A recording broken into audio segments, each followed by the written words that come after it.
السلام علیکم لسنرز، کیسے ہیں آپ سب کو عید مبارک۔ اور عید اسپیشل ناول آپ کی خدمت میں پیش کرنے جا رہی ہوں۔ بہت ہی رومانٹک، ایکسٹریم اور سسپینس بیس ناول ہے محبت کی شرارت۔ کمپلیٹ ناول آپ کی خدمت میں پیش کرنے جا رہی ہوں۔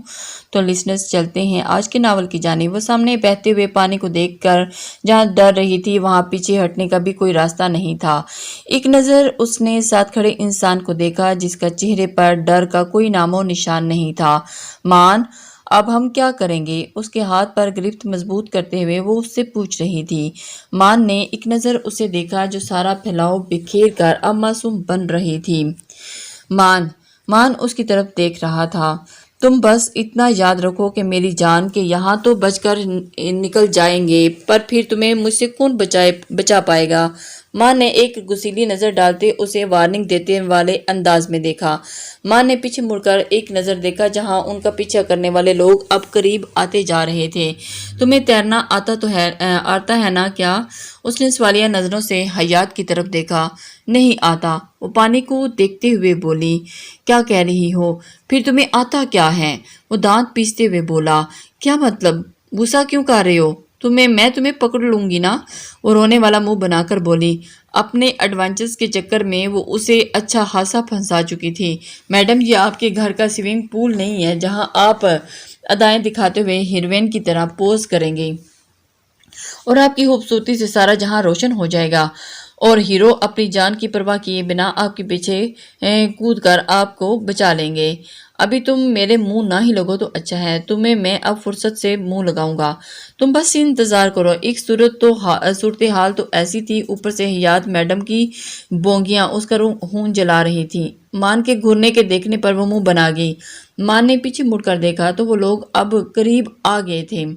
مان کو کچھ سمجھ نہیں آ رہا تھا کہ اب کیا کریں، اور وہ مسکراتی نظروں سے مان کی طرف دیکھ رہے تھے جسے کہنا چاہ رہے ہوں کہ اب بچ کر کدھر جاؤ گے، لیکن مان نے بھی ٹھان لی تھی کہ وہ آگے کیا کرنے جا رہا تھا۔ مان نے ان کی مسکراتی نظروں کو دیکھتے ہی حیات کے ہاتھ پر سخت کرتے ہوئے اسے اپنے اوپر کھڑا کیا۔ حیات، مجھے زور سے پکڑ کر رکھنا، چاہے کچھ بھی ہو جائے۔ مان نے اس کے کان میں سرگوشی کی۔ مان نے نظر اٹھا کر ان لوگوں کی طرف دیکھا، پھر ان کی آنکھ ونک کرتے ہوئے پانی میں چھلانگ لگا دی۔ پانی میں کودنے سے پہلے ہی وہ ان کو آگ لگانا نہیں بھولا تھا۔ پیچھے وہ لوگ دوڑ کر اس جگہ آ کھڑے ہوئے جہاں پر انہوں نے کود کر پانی میں چھلانگ لگائی تھی، جہاں پہلے وہ دونوں کھڑے تھے، پر اب دیر ہو چکی تھی۔ وہ دونوں اب پانی میں غائب ہو چکے تھے، اور اب باس کو کیا جواب دیں گے؟ ان میں سے ایک بولا، اور پھر دونوں یہی کہ دونوں نے کھائی میں کود کر پانی میں چھلانگ لگا کر جان دے دی ہے۔ دوسرے نے جواب دیا، کیا وہ دونوں بچ پائیں گے؟ پھر سوال تھا، پتہ نہیں، کیونکہ اس پانی کے بہاؤ میں تو ان کا بچنا مشکل ہے۔ چلو اب یہاں تو کھڑے نہیں رہ سکتے۔ کچھ دیر وہ وہی کھڑے رہے اور ان کو دیکھنے کی کوشش کر کے چلے گئے۔ ماں نے جب پانی میں چھلانگ لگائی تو اس نے حیات کو زور سے قریب کر لیا، اتنا قریب کہ پانی بھی ان کے درمیان، کیونکہ وہ تیرنا نہیں جانتی تھی تو پانی میں کہیں ڈوب نہ جائے، پر پانی میں گرتے ہی اس سے الگ ہو چکی تھی۔ جنوری کے مہینے میں پانی بھی برف جیسا تھا۔ مان کو پانی میں گرتے ہوئے بھی ذہن میں بس حیات کا خیال تھا کہ ٹھنڈ میں اس کا حال کیا ہوگا۔ مان کو تیرنا آتا تھا، پر پانی کے تیز بہاؤ کی وجہ سے وہ تیر نہیں پا رہا تھا۔ اسی وجہ سے حیات اس سے الگ ہو چکی تھی۔ وہ بمشکل تیر کر خود کو کنارے تک لایا اور حیات کو پانی میں ادھر ادھر ڈھونڈنے لگا، پر بڑی مشکل سے، پر وہ کہیں بھی نظر نہیں آ رہی تھی۔ مان بہت پریشان ہو گیا تھا، پانی میں حیات کو تلاش کرتے ہوئے آوازیں دے رہا تھا، شاید اس کی آواز سن کر ہی رسپانس کر دے، پر اسے پانی میں کہیں بھی مل نہیں رہی تھی۔ مان کو اب تشویش ہونے لگی تھی۔ وہ کپڑے گیلے ہو جانے کی وجہ سے بہت ٹھنڈ محسوس کر رہا تھا اور ساتھ سوچ رہا تھا کہ حیات کا حال کیا ہوگا۔ اچانک نظریں گھماتے ہوئے مان کی دوسرے کنارے پر نظر پڑی تو حیات وہاں پتھر سے لگی بے ہوش پڑی ہوئی نظر آئی۔ پانی میں گرنے کے بعد شاید وہ بہتے ہوئے پانی سے جا لگی تھی۔ وہ جلدی سے اس کے پاس گیا اور جا کر اس کو سیدھے کیا تو دیکھا ٹھنڈ کی وجہ سے حیات کے نچلے ہونٹ نیلے ہوئے پڑے تھے۔ حیات، میری جان، آنکھیں کھولو۔ حیات، وہ اس کے گال تھپ تھپاتا اسے ہوش دلانے کی کوشش کر رہا تھا، لیکن حیات تو بے ہوش تھی۔ اسے ہوش لانے کے لیے اس کے ہاتھوں کو ہتھیلیوں کو گرم کرنے کے لیے وہ اس کو اور قریب کیا اور وہ آنکھیں کھولنے لگی۔ تو مان نے تشکر بری سانس خارج کی۔ حیات نے آنکھیں کھولو حیات، تو سامنے مان کا چہرہ نظر آیا۔ مان ہم جنت میں ہیں کیا؟ ہوش میں آتے ہی حیات کی بونگیاں شروع ہو چکی تھیں۔ اتنے ٹف ٹائم میں بھی حیات کی اس بونگی پر مان کے چہرے پر مسکراہٹ آ گئی۔ نہیں میری حیاتی، ہم دنیا میں ہی ہیں، ہم پانی میں ڈوب کر مرنے سے بچ گئے ہیں، پر اگر تھوڑی دیر اور ادھر رہے تو ٹھنڈ سے ضرور جنت میں پہنچ جائیں گے۔ مان نے اسے اٹھاتے ہوئے سینے سے لگایا۔ مان اتنی ٹھنڈ ہے، کمبل دو نا مجھے۔ حیات نے معصومیت سے کمبل کی فرمائش کی۔ واہ میری جان کیا بات کی ہے! تو مان نے حیران کن نظروں سے اپنی بیوی کو دیکھا۔ کیا بات ہے تمہاری تو! سچ میں حیات؟ تو واقعی وہ تو حیات کی ڈیمانڈ ہی ہضم نہیں کر پا رہا تھا۔ حیاتی میری جان، کہیں پانی تمہارے دماغ میں تو نہیں گھس گیا؟ ہوش کرو اور دیکھو ہم کہاں ہیں۔ مان نے ٹٹولتی ہوئی نظروں سے حیات کو دیکھا کہ کہیں اسے تنگ کرنے کے لیے نہ کہہ رہی ہو، پر اس کی شکل دیکھ کر تو مان کو یقین ہو گیا کہ اس کی بیوی خواب میں ہے۔ حیات نے خاموش نظروں سے اپنے چاروں طرف دیکھا اور جب اوپر کی طرف دیکھا تو جہاں وہ پانی میں کودے تھے تو اس کے دماغ کے ہوش دلانے پر وہ ہوش میں آ گئی تھی اور مان سے چپک گئی۔ مان نے آپ اتنی اوپر سے مجھے دھکا کیوں دیا تھا؟ حیات کو مان نے جب دیکھا کہ حیات کے حواس قائم ہو گئے ہیں تو ایک دفعہ اس نے پھر سے شکر کیا، لیکن اس کی انگلی بات سن کر وہ سر پکڑ کر رہ گیا۔ وٹ؟ میں نے کب دھکا دیا؟ بے وقوف لڑکی، تمہیں خود سے لپیٹ کر جمپ کیا تھا، ورنہ تمہارے رشتے دار ہم دونوں کو اٹھا کر لے جاتے، اپنے اس بالی ووڈ کے سستے ویلن باس کے آگے پھینک دیتے اور پھر تم دیکھتی کہ تمہارے ساتھ کیا ہوتا۔ مان اسے ساری حقیقت سے آگاہ کرا رہا تھا اور کہتے بوس ہم آپ کو خوش کیا۔ مان نے غصے سے اس کی عقل پر ماتم کیا کہ کتنی بونگیاں مانتی ہے۔ بس بس بس رہنے دے مان، اب آگے اور کچھ نہیں، صفائیاں نہ دیں۔ وہ ہاتھ جھاڑتے ہوئے اٹھ کھڑی ہوئی۔ بس کر دیں۔ تو مان نے اسے افسوس بھری نظروں سے دیکھا جو غلط جگہ پر بیوی کا صحیح رول ادا کر رہی تھی۔ صبر کے گھونٹ بھر کر وہ بھی اس کے ساتھ اٹھ کھڑا ہوا۔ مان نے ایک نظر حیات کو دیکھا جو اپنا دوپٹہ وہیں چھوڑ کر آگے بڑھنے کی تیاریوں میں تھی۔ مان اس کی طرف دیکھے جا رہا تھا۔ ارے رکو میری جول، میری کاجول! مان نے حیات کو آواز دی۔ کیا ہے اب؟ وہ جو ابھی 2 قدم آگے بڑھی تھی مان کی آواز دینے پر اس کی طرف دیکھنے لگی۔ کیا بات ہے مان، اب کیوں رک گئے؟ چلو چلتے ہیں۔ مان آگے بڑھ کر اسے دوپٹہ دیا اور پھر اس کی آنکھوں میں دیکھتے ہوئے کہنے لگا۔ ابھی اسے خود پر اوڑے رکھو، جب تک ہم رہنے کے لیے کوئی جگہ نہیں ڈھونڈ لیتے، پھر بے شک جو مرضی اتار لینا۔ مان نے حیات کے قریب آتے ہوئے گمبھیر لہجے میں کہا تو وہ شرم سے لال ہو گئی۔ انتہائی بے شرم ہے آپ، وہ حبت مٹانے کے انداز میں بولی۔ اپنی بے شرمی میں تمہیں فرصت سے بتاؤں گا، فی الحال چلو، ابھی رات ہونے سے پہلے ہمیں کسی محفوظ جگہ پر پہنچنا ہے۔ مان نے اس کی طرف دیکھتے ہوئے کہا اور مان نے اس کا ہاتھ پکڑا اور آگے بڑھنے لگے۔ جیسے ہی یہ سوات کا کوئی علاقہ تھا جہاں وہ اونچائی سے پانی میں گرے تھے، پر خوش قسمتی سے بچ نکلے، اور یہ حادثہ بھی اس لیے ہوا تھا کہ یہاں وہ ہانی مون کے لیے آئے تھے اور ابھی یہاں سے ان کا تیسرا دن تھا کہ یہاں کے ایک سردار کے بگڑے بیٹے نے مان کا جھگڑا ہو گیا تھا اور پھر رہی سہی کسر اس کی انوکھی بیوی نے اس کی غیرت پر سوال اٹھا کر پوری کر دی تھی۔ وہ حیات کو لیے گھوم رہا تھا کہ اس سردار کے بندے نے اس کی اٹھان ان دونوں پر نظر پکڑنے آ گئے۔ وہ اکیلا ہونے پر انہیں ہینڈل کر لیتا، پر حیات کے ساتھ ہونے پر وہ رسک نہیں لے سکتا تھا۔ اس کے بھاگتے ہوئے وہ یہاں آ پہنچے۔ آگے بڑھتے ہوئے وہ بے شمار درختوں کے بیچوں بیچ گزر رہے تھے۔ مان کیا ہم کسی جنگل میں پھنس گئے ہیں؟ نہیں میری جان، حیات کی آواز میں خوشی کا عنصر تھا۔ مان ہم یہاں کیا کرنے آئے ہیں؟ مان آپ میری بات کا جواب کیوں نہیں دے رہے؟ تمہاری آواز سے تو لگ رہا ہے جیسے تمہیں خوشی ہوئی ہے جنگل میں ہم پھنس گئے ہیں۔ نہیں مان، ایسی کوئی بات نہیں ہے۔ مان نے اسے مڑ کر دیکھا تو پھر کیسی بات ہے؟ مان یہ نہ کیسا فلمی سین ہو گیا نا میری زندگی میں، ہیرو اور ہیروئن کسی جنگل میں جب پھنس جاتے ہیں تو کتنا رومانٹک ہے نا یہ، وہ چکتے ہوئے اسے بتا رہی تھی۔ رومانٹک؟ مان نے اسے ایک نظر دیکھا اور بھیگے ہوئے کپڑے جسم سے چپک گئے ہوئے تھے۔ بلیک سلیو لیس شرٹ میں اپنی سفید رنگت کے ساتھ وہ اور دوپٹے کے بالکل بیزار بے نیاز اس کے سامنے کھڑی تھی۔ ٹھنڈے اس کے گالوں سے سرخی ہوتی گئی اور تیکھی ناک بھی لال تھی، ہونٹ ہلکے ہلکے اب بھی نیلے تھے۔ وہاں گھومتے ہوئے مان بھی تصویریں بنانے کے لیے اپنا کوٹ اتارا تھا اور مان کو بھی اتروا دیا گیا تھا۔ وہاں سے بھاگتے ہوئے وہ جلدی سے کوٹ وہیں چھوڑ آئے تھے اور اب وہ آتش فشاں بنی اس کے سامنے کھڑی تھی۔ مان نے سانس خارج کی اور جلدی سے، جیسے ہی وہ برداشت کرنے کی کوشش کر رہا تھا، پر میڈم حیاتی اپنی فلمی دنیا میں کھوئی ہوئی تھی۔ حیات کو مان نے اچانک اسے کمر سے کھینچ کر اپنے قریب کیا تو حیات نے بھی اپنے کندھوں کو پکڑ لیا۔ اس کی بولتی زبان مان کے قریب آتے ہی خاموش ہو گئی تھی۔ مان کے لمس کو خود پر محسوس کر کے اپنی پوری آنکھیں کھولے وہ اس کی آنکھوں میں دیکھ رہی تھی۔ جب ہیرو ہیروئن جنگل میں پھنستے ہیں نا تو رومانس بھی ہوتا ہے بیوی، وہ اس کی طرف اس کے قریب ہوتے ہوئے کہہ رہا تھا۔ یہ تم سب فلمیں نہیں دیکھا کیا؟ وہ اس کے گیلے بالوں کی لٹ کان کے پیچھے کرتے ہوئے اسے پوچھ رہا تھا۔ نہیں، وہ تو سب فضول ہوتا ہے، وہ اس کے حصار میں ٹھنڈے کانپتے ہوئے بولی۔ فضول نہیں ہوتا میری جان، بلکہ بہت خوبصورت اور دلکش ہوتا ہے۔ وہ اس کی گال کو ہونٹ سے چھوتا ہوا بولا۔ ایسا کچھ نہیں ہوتا، وہ مزید بتانے لگی۔ ایسا ہی ہوتا ہے۔ جب مان اس کی گردن کو پیچھے سے پکڑتے ہوئے اپنی طرف کھینچ کر کہا، اسے بولتے ہوئے ہونٹوں کو قید کر گیا اور وہ اس کے لمس کو اپنے ہونٹوں پر محسوس کرتے ہوئے آنکھیں بند کر گئی۔ مان مان مان مت کرے نا، مان کوئی دیکھ لے گا۔ نہ جانے کتنے لمحے بیت گئے پر مان مدہوش سا اس کے ہونٹوں کی نرماہٹ میں گم ہو چکا تھا۔ اور حیات، وہ اپنی سانس رکنے پر مزاحمت کرنے لگی اور کندھوں پر جھنجھوڑ رہی تھی تاکہ وہ اس پر رحم کھا لے اب، لیکن مان اس کو چھوڑنے کے بجائے اس کے بازوؤں کو اپنے گردن میں حائل کر گیا تھا اور اسے پیچھے کرتے ہوئے درخت کے ساتھ پش کر دیا تھا جسے وہ چاہ کر بھی خود سے الگ نہیں کر پا رہی تھی۔ کچھ سیکنڈ کے لیے اس سے جدا ہوا تو دیکھا کہ وہ لمبے لمبے سانس لے رہی تھی۔ ہونٹوں کو کچھ دیر جو پہلے نیلے تھے اب اس کی شدت سے سرخ ہو چکے تھے۔ مان اس کی طرف بڑی گہری سے دیکھ رہا تھا، وہ کوئی انگارہ لگ رہی تھی۔ کیسا لگا فلمی سین؟ وہ چھیڑنے والے انداز میں بولا۔ تم بہت بدتمیز ہو۔ شرم کے مارے وہ اس کے سینے میں چھپا گئی اپنا منہ۔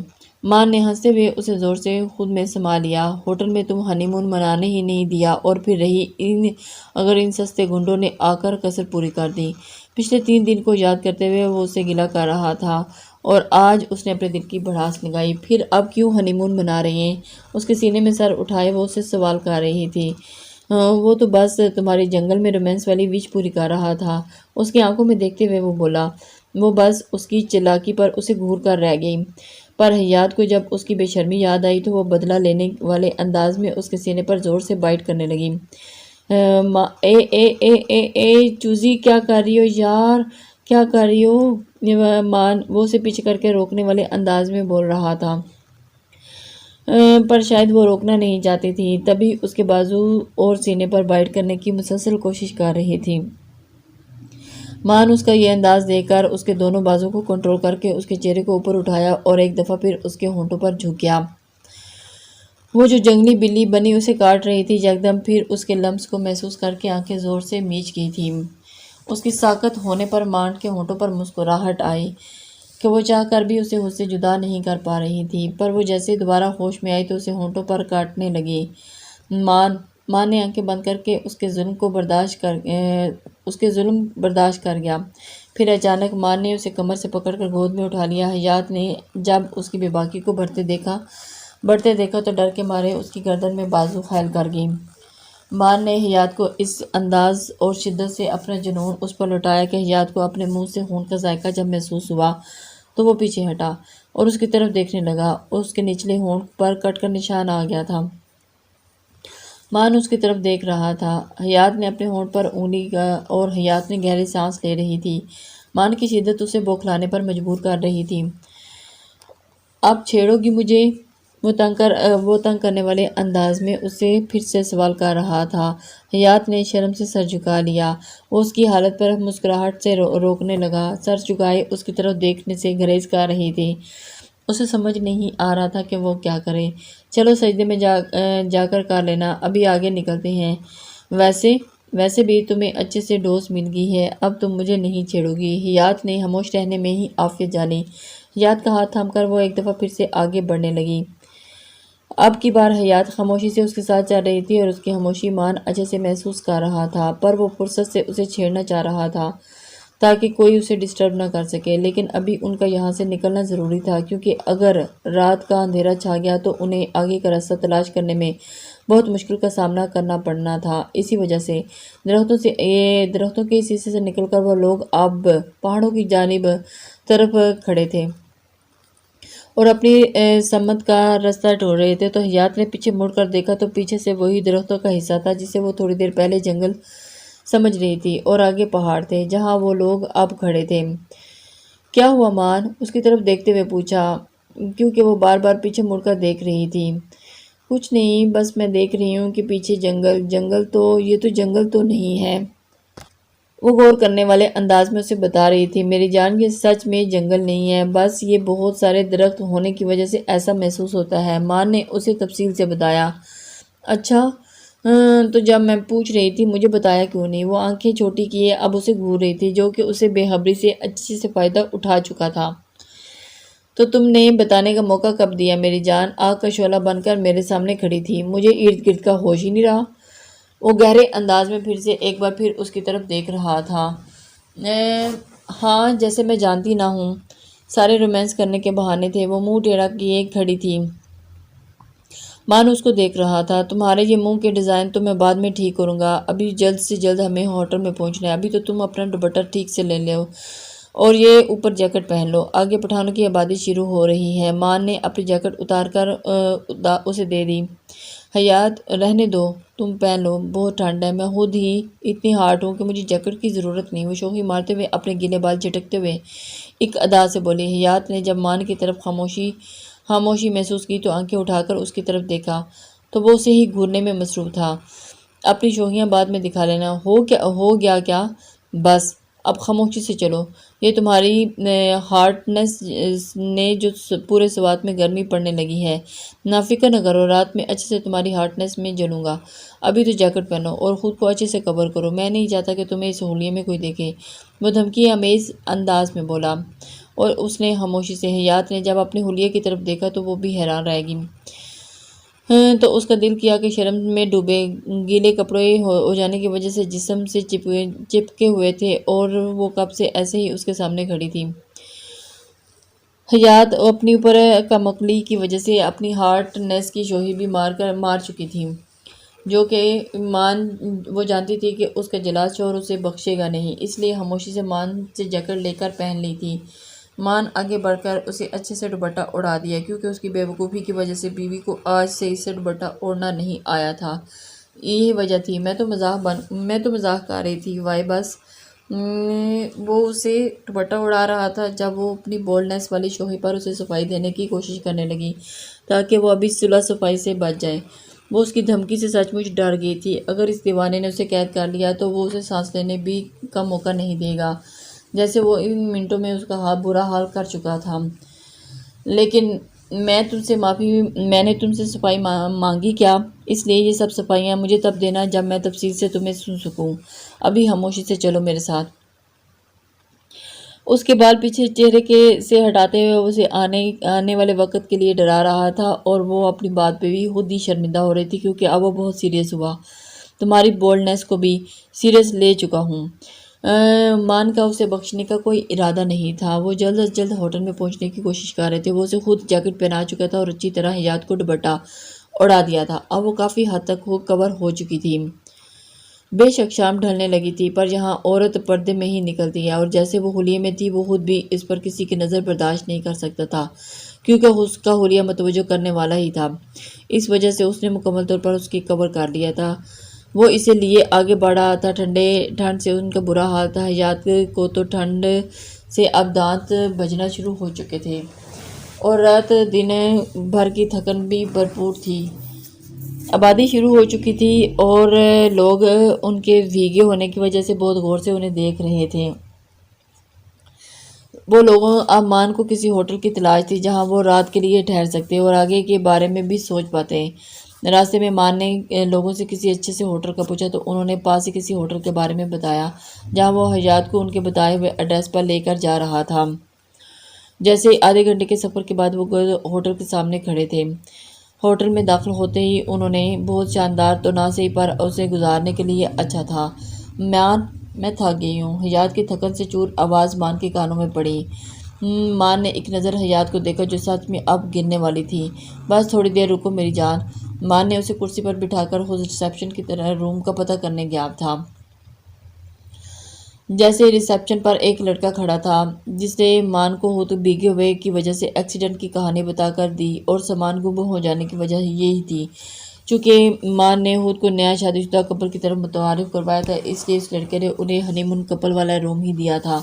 روم میں جانے سے پہلے اس نے ریسیپشن پر موجود لڑکیوں کو اپنے اور حجات کے کپڑوں کو کہہ دیا تو اس نے آدھے گھنٹے کا ٹائم مانگا۔ روم کی چابی لے کر وہ حجات کی طرف آیا جو تھکن سے اب بس رونے والی ہوئی بھی تھی، اور بس اب تو حد ہوگی۔ مان جلدی سے اسے لے کر روم کی طرف آ گیا اور مان کو اس کی حالت پر ہنسی تو بہت آئی، پر وہ کنٹرول کر گیا کیونکہ وہ کرسی پر لیٹنے کی کوششوں میں مصروف تھی۔ کرسی بیچاری اسے چھوٹے سے سائز کی وجہ سے اس کی خواہش کو پورا نہیں کر پا رہی تھی، جس کی وجہ سے مان اپنی ہنسی کو کنٹرول نہیں کر پا رہا تھا۔ وہ دیکھتے ہوئے اس لیے وہ اس کی معصومانہ انداز پر مسکرا رہا تھا۔ مان اس کی طرف دیکھتا جانتا تھا کہ اس کے نازک پری صرف بونگیں ہی مار سکتی ہے اور اب بس تھکن ہونے کی وجہ سے تھکن سے رونے والی ہو گئی ہے۔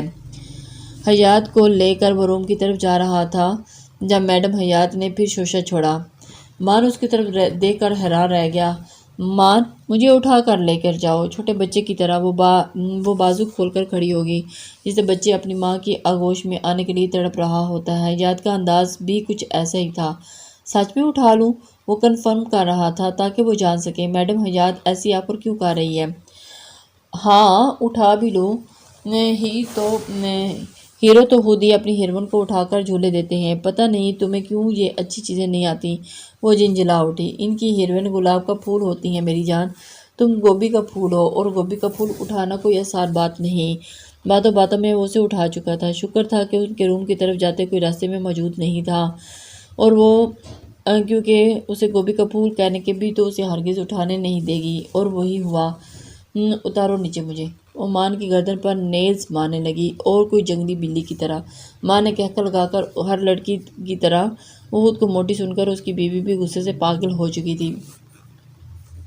وہ اس کی طرف مان نے خود کو موٹی کہنے پر وہ غصے سے پاگل ہو چکی تھی، اس لیے وہ زور زور سے ٹانگوں سے اسے مارنے لگی۔ چونکہ مان اسے گود میں اٹھایا ہوا تھا تو وہ اسے اپنے بچاؤ کے لیے کچھ نہیں کر پا رہا تھا، لیکن اس کے غصے پر ہنس ضرور رہا تھا۔ اس طرح نوک جھوک سے وہ اسے اٹھائے کمرے روم میں آ چکا تھا، اور اس کے مچلتے ہوئے وجود کو قابو کرتے ہوئے مان نے روم کا ڈور کھولا اور اسے گود میں ہی اٹھا اندر لایا۔ حیات کو روم کے اندر فرش پر اتار کر پیچھے مڑ کر اس نے ڈور کو اندر سے لاک کیا۔ روم کے آنے کے بعد وہ کپڑوں کا انتظار کرنے لگے اور پھر حیات کی طرف دیکھا جب اسے گھورتے جا رہی تھی۔ کیا بات ہے؟ ماں نے آگے بڑھ کر حیات کو پھر اٹھا کر بیڈ پر لٹایا اور خود اس پر جھک کر حیات کے بازو اوپر کے بیڈ سے پن کر دیے۔ ماں نے اتنی جلدی یہ سب کیا تھا کہ حیات کو سنبھلنے کا موقع نہ ملا۔ اور اب مچل کر دکھاؤ۔ ہاں، حیات کی طرف دیکھتے ہوئے وہ شرارت سے بولا۔ مان، یہ کیا کر رہے ہو؟ مان، چھوڑو مجھے۔ وہ تو غصے سے منہ موڑ گئی۔ یہ کیا؟ ہاں، اتنا غصہ حیاتی؟ اب تو نہیں، بس۔ وہ ہونٹوں سے اس کے کان چھونے لگا اور اس کی حرکت پر حیات کی ہارٹ بیٹ مس ہوئی تھی۔ حیات پر وہ ابھی بھی مزید نخرے دکھانے کے موڈ میں تھی، اس لیے خاموش لیٹی رہی۔ کیا بات ہے؟ اب کچھ بول نہیں رہی۔ ماں نے جب اس کے ویسے ہی غصے کے والے تاثرات دیکھے تو اس کے کان پر جھک کر سرگوشی کی۔ میری حیاتی سے زیادہ کوئی خوبصورت نہیں ہے، میری جند جان کا کوئی ٹکر کا نہیں۔ یہ اکلوتا میرا پیس ہے جو دنیا بھر میں دلکش ہے، اور میری محبت کا اکلوتی حقدار صرف میری حیاتی ہے۔ وہ گمبھیر لہجے میں حیات کے کانوں میں سرگوشیاں کر رہا تھا اور اسے اپنی محبت کا یقین دلا رہا تھا۔ مان کے لفظوں سے حیات کے ہونٹوں پر مسکراہٹ آ گئی جسے وہ دیکھ چکا تھا، تو مان اس کے ماتھے کو اپنی عقیدت سے چھوا جس کو حیات نے آنکھیں بند کر کے خود میں اتارا۔ مان اس کے قریب سے قریب تر ہوتا گیا۔ وہ خوشی سے اس کی گردن میں بازو خائل کر گئی، اور یہ اس کا محبت بھرا انداز تھا کہ وہ اس کی محبت پر یقین کر چکی تھی۔ مان نے اس کی پیش قدمی پر اسے سراہا اور وہ خود دینے والے انداز میں اس کی طرف دیکھا۔ وہ تو کھلکھلا پڑی اور مان کو خود پر جھکا اس کی ناک سے اپنی ناک ملانے لگی۔ وہ اس کے بچوں جیسے انداز پر مسکرا اٹھا کہ تبھی حیات نے گہرا سانس لیا تو مان نے اپنی سانس کو خود میں اتار لیا۔ اب وہ دونوں ایک ہی دوسرے کی سانسوں کو کھیلنے لگے تھے۔ وہ مزید اس کھیل میں اس کا ساتھ نہ دے پائی تو شرم سے نظریں نیچے جھکا گئی۔ مان، حیات اس کے اوپر اس ادا پر مان کا دل مچل اٹھا اور اس نے آگے بڑھ کر حیات کے ہونٹوں کو قید کر لیا۔ وہ شدت سے اس کی سانسوں کو خود میں اتارنے لگا تھا۔ ابھی نہیں، ایک دوسرے میں گم ہونے کچھ پل ہی گزرے تھے کہ وہ بہت نرمی سے اس کے ہونٹوں کو نرمی سے محسوس کر رہا تھا کہ اچانک ڈور ناک ہوا۔ محبت کا طلسم چھن کر ٹوٹا۔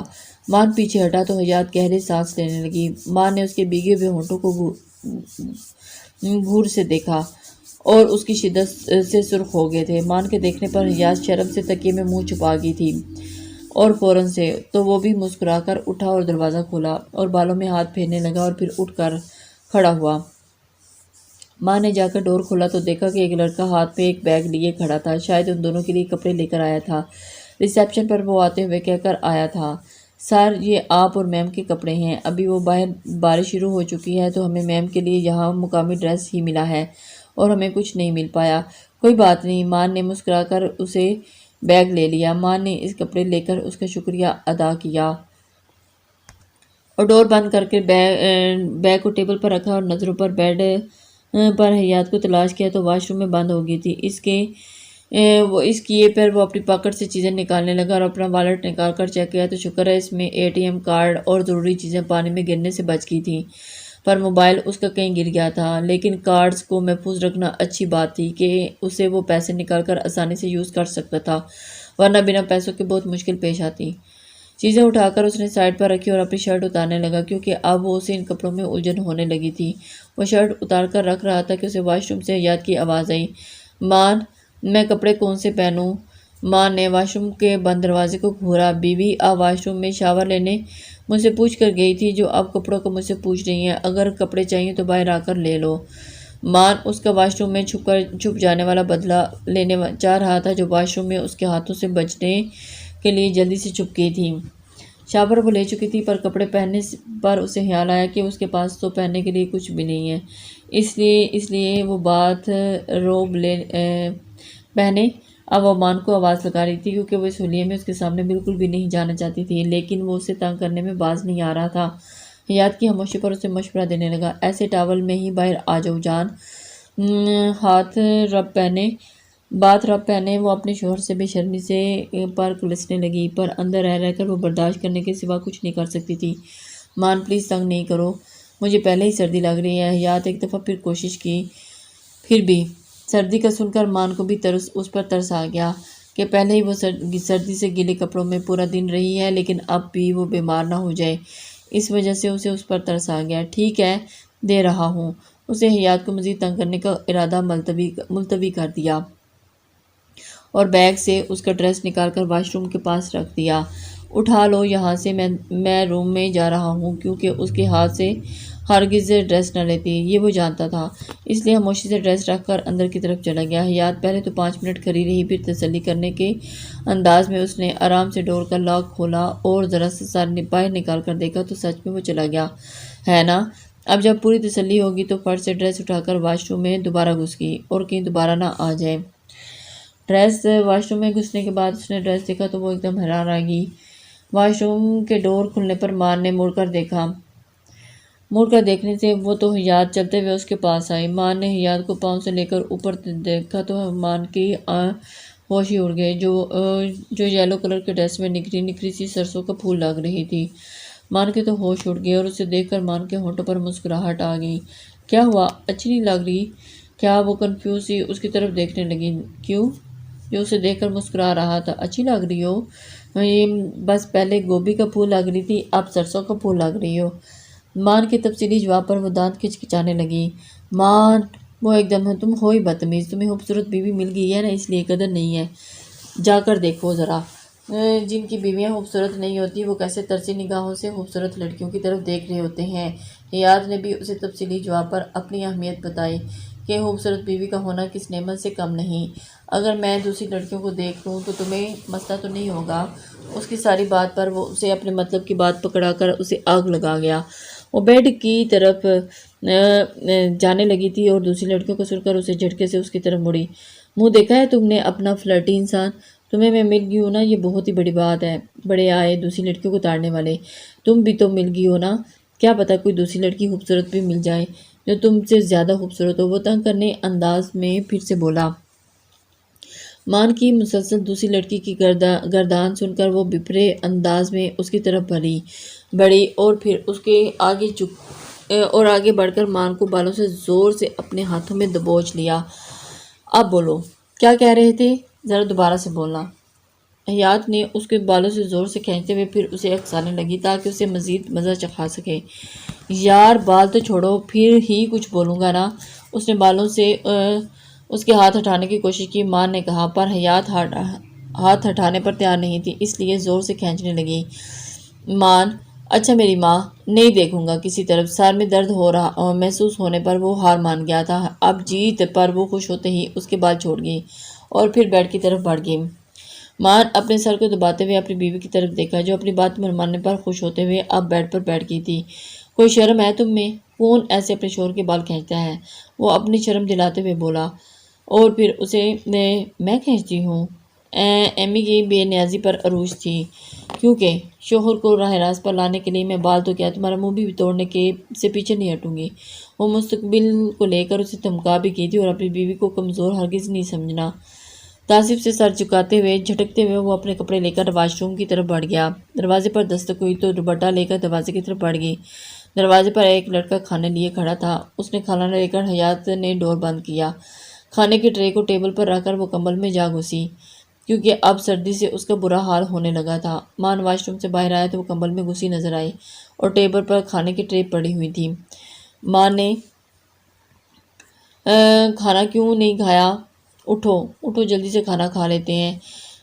بالوں سے پانی جھٹکتے ہوئے مان نے اسے پوچھا جو کمبل میں لیٹنے کے انداز میں بیٹھی تھی۔ تمہارے انتظار میں ہوں، تم جب آؤ۔ اور پھر مجھے بہت سردی لگ رہی ہے، ہاتھ بھی کام نہیں کر رہے، آ کر مجھے کھانا خود کھلاؤ۔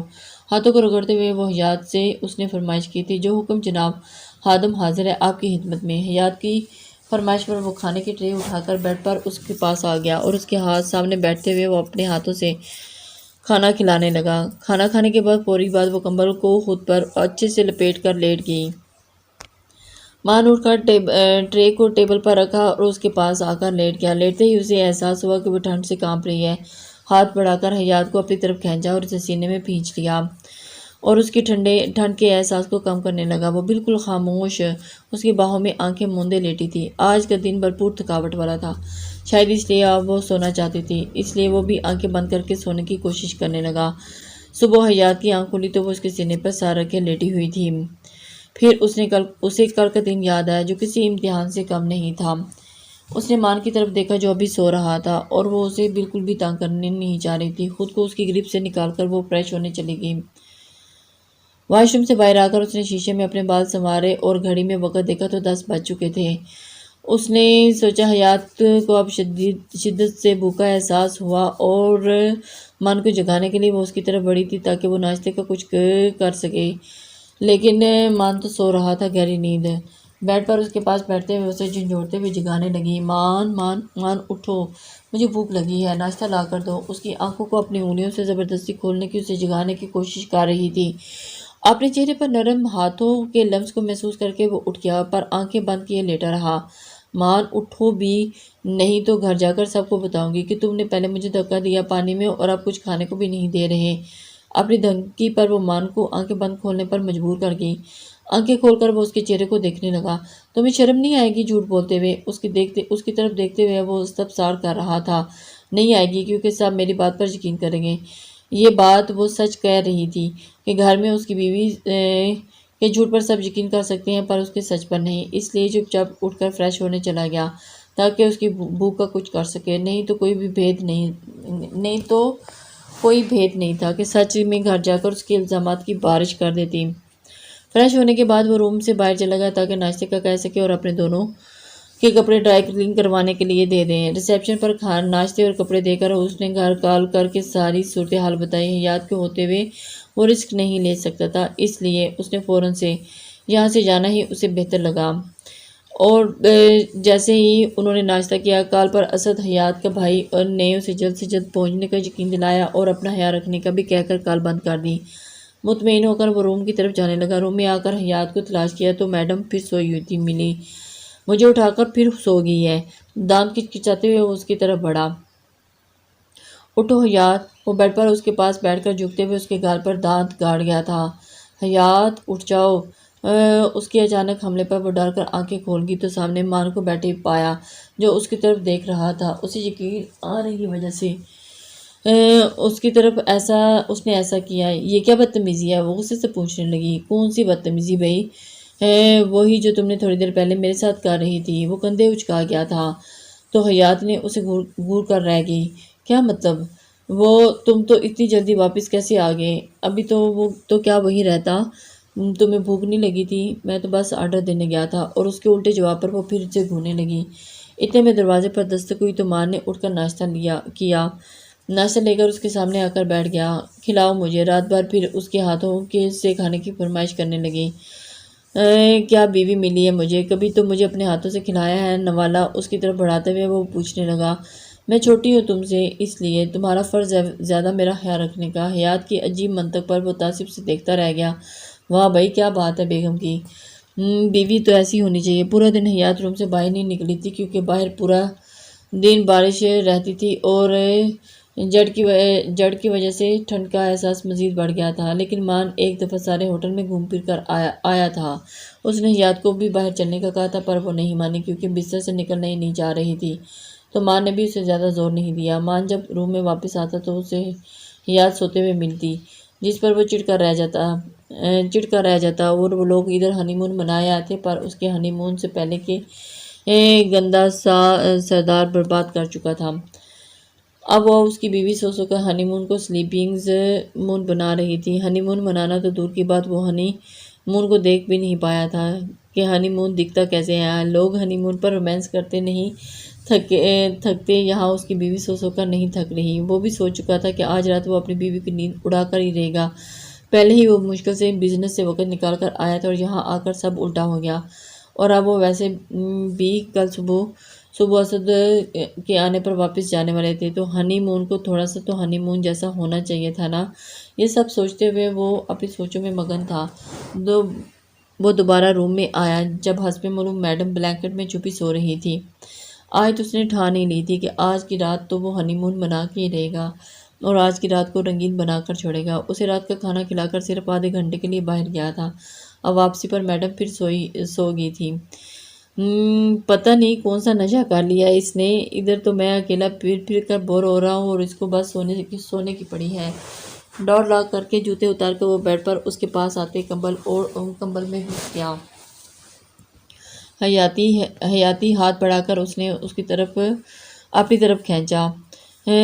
وہ تو نیند میں مسکراتے ہوئے اس کی آغوش میں چھپنے لگی جو شاید سمجھ رہی تھی کہ سونے کے لیے اس کے پاس آیا ہے۔ میں اسے اٹھانے کے لیے آیا ہوں، یہ مجھے بھی سلانے کے چکروں میں ہے۔ اپنے سینے پر اسے ڈھیر جماعتیں دیکھ کر بولا۔ اسے سینے سے ہٹا کر اس نے حیات کا سر تکیے پر رکھا اور اس کے چہرے کی طرف دیکھنے لگا کہ کیا بات ہے بھائی بیگم کی! سوتے ہوئے بھی اسے بالکل وہ نہیں لگ رہی تھی کہ جو ہر وقت اس پر روک بیمانے کے لیے تیار رہتی ہے اور اپنی اوٹ پٹانگ حرکتوں سے اس پر ناک دم کر دیتی ہے۔ نیند میں ہونے کی وجہ سے حیات کی شرٹ گلے سے بے ترتیب ہو گئی تھی۔ وہ بے خبر بس نیند پوری کرنے میں مصروف تھی اور اس کی گردن کالر بون کو دیکھ کر وہ مدہوش ہونے لگا اور آنکھوں میں خماری اترنے لگی۔ حیات کے بال گردن سے ہٹا کر اس نے گردن پر جھک گیا اور اپنے ہونٹوں سے آہستہ آہستہ گردن کو چھونے لگا۔ نیند میں اپنے اوپر وزن محسوس کر کے بے چینی سی حیات کی آنکھ کھل گئی تو مان کے سر کو دیکھا جو اس کی گردن پر جھکا ہوا تھا۔ خود پر اس کے جھکے دیکھ کر اس کی نیند بھگ سے اٹھ گئی۔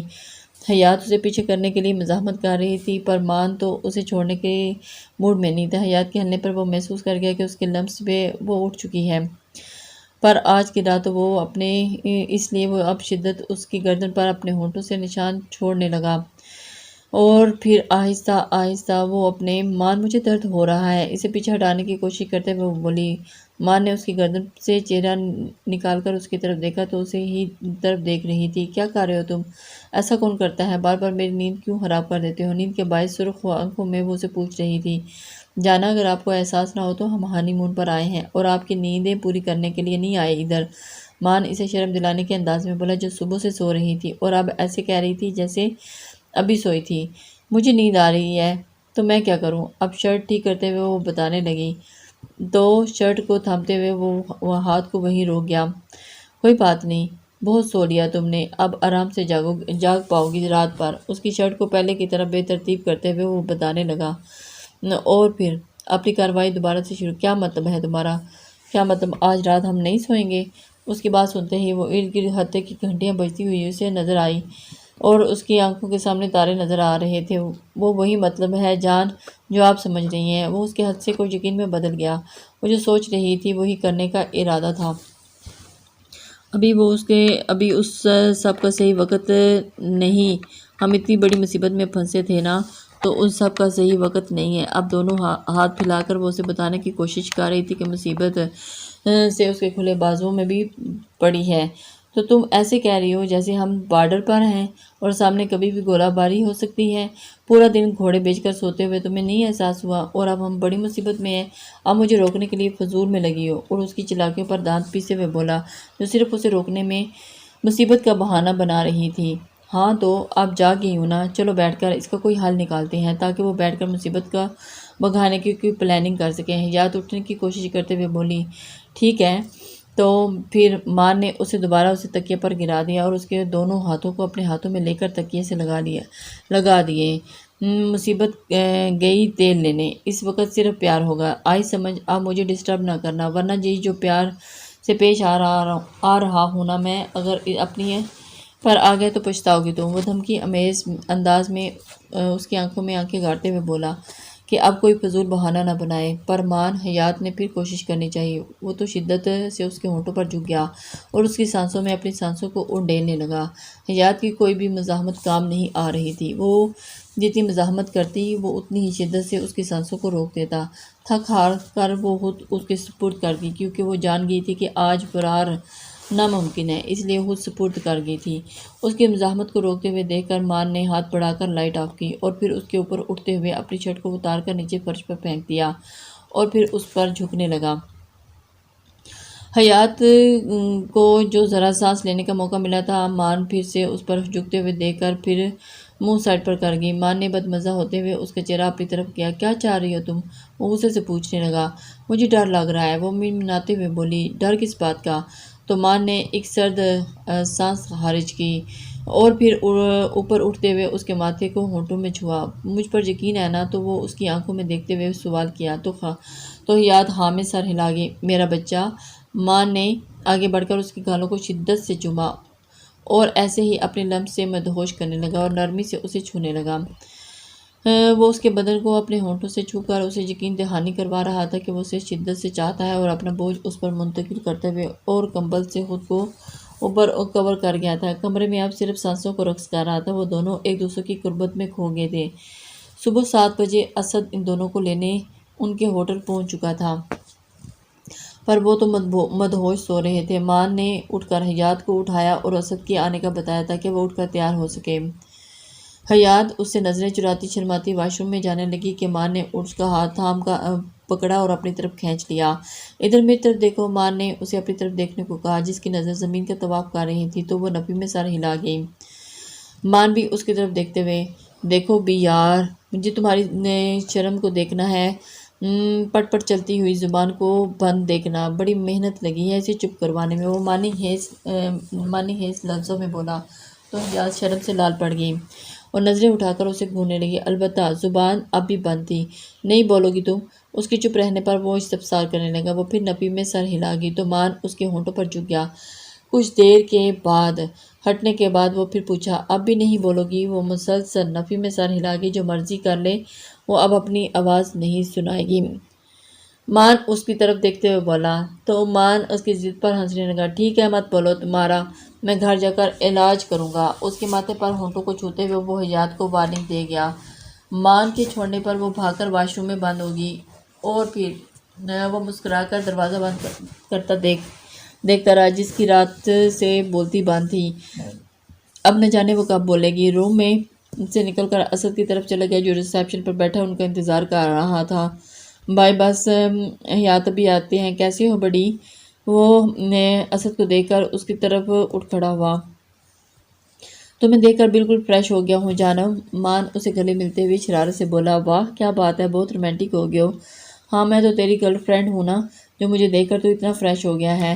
اسد نے اسے گلے سے پکڑتے ہوئے صوفے پر بٹھایا اور ساتھ کمر میں جڑ بھی دیا. یہ تو اس کے جانم کہنے کا بدلہ تھا. اب بتا ہنی مون منایا تھا نا، تو ادھر بھی آ کر لفٹرے شروع کر دیا۔ اسد نے ٹیک لگاتے ہوئے پوچھا، او ہیلے، میرے کوئی لفٹرے نہیں ہے، اپنی بہن سے پوچھو جس کی زبان بنا بریک کے چلتی ہے۔ وہ اسے یاد دلاتے ہوئے بولا، جب تک اس کی بہن اس کے ساتھ ہے یہ لفٹرے نہیں ختم ہونے والے۔ میں نے تیری گردن مڑوڑ دینی ہے اگر میری بہن کو کچھ کہا بھی تو۔ اسد اس کو دھمکا رہا تھا اور پھر مکے مارتے ہوئے اسے وارننگ دی تاکہ وہ حیات کے بارے میں کچھ نہ بولے۔ ہاں تو یہ بولنا کہ سچ نہیں سن سکتا۔ مان اب بھی اس کی تیلی لگانے سے باز نہیں آیا۔ تو آنے دے حیات کو، پھر اسے بتاتا ہوں، وہ خود ہی تیری عقل ٹھکانے لگا لے گی۔ اسد نے اسے ڈرانا چاہا۔ ٹھیک ہے، بس اب اسے بتانے والی کوئی ایسی بات نہیں ہے۔ مان نے اسے اسد کو ارادوں سے باز رکھنا چاہا، کیونکہ اگر وہ آ کر ناراض ہو جاتی تو اس کے ہاتھ نہیں آتی۔ پہلے ہی بڑی مشکل سے اسے قابو میں آئی ہے۔ اسد نے اس کی حالت دیکھتے ہوئے کہکا لگایا۔ سب کو ڈرانے والا اس کی بہن سے ڈر رہا تھا۔ تو دانت اندر رکھ لے، نہیں تو توڑ دوں گا، اور پھر جتنا مرضی ہنس لینا، اسد نے اس کی طرف اس کو دھمکاتے ہوئے کہا۔ مان نے اسے دانت پیستے ہوئے کہا، جو اس کی حالت کے مزے لے رہا تھا، بس بہت ہو گیا، بہت مذاق۔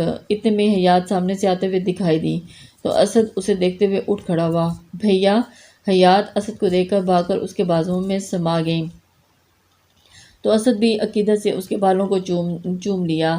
بھیا، میں نے آپ کو بہت مس کیا، حیات لاب سے اسد کو بتانے لگی، اور گزشتہ دنوں میں وہ گھبرا کر گھر کو بہت مس کر چکی تھی۔ مان آرام سے بہن بھائی کو پیار دیکھنے لگا، کیونکہ وہ دونوں اپنے پیار میں اسے بھلا چکے تھے۔ ہم سب نے آپ کو بہت یاد کیا میرے بچے، گھر میں تمہارے بنا رونق ہی نہیں۔ وہ حیات کو اس کی اہمیت بتا رہا تھا جس کو وہ سرخم کر کے لے چکی تھی۔ اسد حیات کو بازو میں ہلکے میں لیتا ہوا صوفے پر بیٹھ کے وہ دونوں بہن بھائیوں کی باتوں میں مگن دیکھ کر اٹھ کھڑا ہوا تاکہ سب کلیئر کر کے وہ ہوٹل سے چیک آؤٹ کر سکیں۔ وہ دونوں میں اتنا تو اندازہ ہو چکا تھا کہ ان کے پیچھے آنے والے لوگ ان کو مرا ہوا سمجھ کر ان کا پیچھا چھوڑ چکے ہیں۔ اگر انہیں تھوڑا سا بھی شک ہوتا تو ان کے پیچھے یہاں تک بھی آ سکتے تھے، کیونکہ ہوٹل زیادہ دور نہیں تھا جس میں وہ لوگ رہ رہے تھے۔ اس لیے وہ پر یقین تھا کہ اب تو ان کی جان خطرے سے باہر ہے۔ لڑکی پر ان کی لڑائی کون سا خاندانی دشمنی پر تھی، وہ جو ان کا مسلسل پیچھا کرتے۔ وقتی لڑائی کو وہ جتنی اہمیت دے سکتے تھے وہ سردار ان کا پیچھا کر دے چکا تھا، پر اب یہی سب غیر ضروری تھا۔ وہ ہوٹل میں ناشتہ کر کے چیک آؤٹ کر آئے تھے۔ گاڑی میں ان تینوں کے واپسی کا سفر شروع ہو چکا تھا۔ قدرت کے حسین مناظر کو دیکھتے ہوئے یہ ایک خوبصورت سفر تھا جس کو مزید پر رونق حیات کی باتوں نے بنا دیا تھا، جس پر وہ اپنے بھائی سے مان کی شکایتوں کا پٹارا کھول چکی تھی، اور مان بس اسے گھورنے کے سوا کچھ نہیں کر سکتا تھا۔ اسد اس کی حالت دیکھ کر کہہ کر نہیں روک پا رہا تھا، اور مان بھی اسے گھورنے کے سوا کچھ نہیں کر سکتا۔ اسد اس کی حالت دیکھ کر کہہ کر نہیں، بے شک محبت کے ملن میں ان کی زندگی کو مزید خوبصورت بنا دیا تھا۔ لسنرز، اپنے کمنٹس اور لائک کا اظہار ضرور کیجیے گا، کمنٹس باکس میں اپنے کمنٹس ضرور دیجیے گا۔ اللہ حافظ۔ السلام علیکم لسنرز، کیسے ہیں آپ سب